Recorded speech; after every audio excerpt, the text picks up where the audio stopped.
Microdian. Here we introduce the WebIDE interface of the MPO-2000.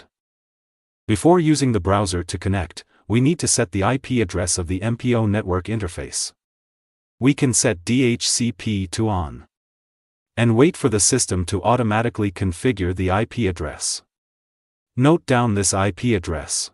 Then, when opening the browser on the PC side, enter this IP address in the address bar, and add port number 10180 at the end. Do not press enter yet. Go back to the MPO-2000 screen. We need to switch to the Python app page first.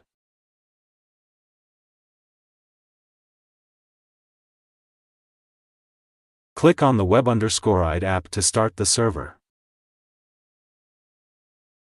The server has started. Go back to the browser. Press enter. You can see the screen where the browser has connected to the server within the MPO. In the WebIDE webpage, we can see some folders on the left. Disk corresponds to the flash disk storage space inside the MPO. After clicking disk, we can see the list of files inside. We can also upload or download files.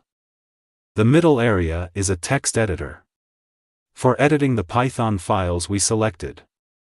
On the right is a WebREPL interface. In this area, we can input Python scripts line by line for testing. Each line of script entered and pressing enter, the MPO will execute immediately. In the top right corner of the WebIDE, there is a Run button.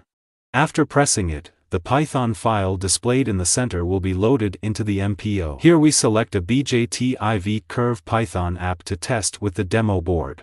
After confirming, the MPO will start executing the Python script. During the process, the Python script controls the two built-in DC power supplies of the MPO, providing the required voltage for VBB and VCC of the demo board respectively. After the trigger occurs, it reads the waveform data of the two channels, then calls the Python GUI library to plot the characteristic curves one by one. The above is a simple WebIDE connection operation. Thank you for watching.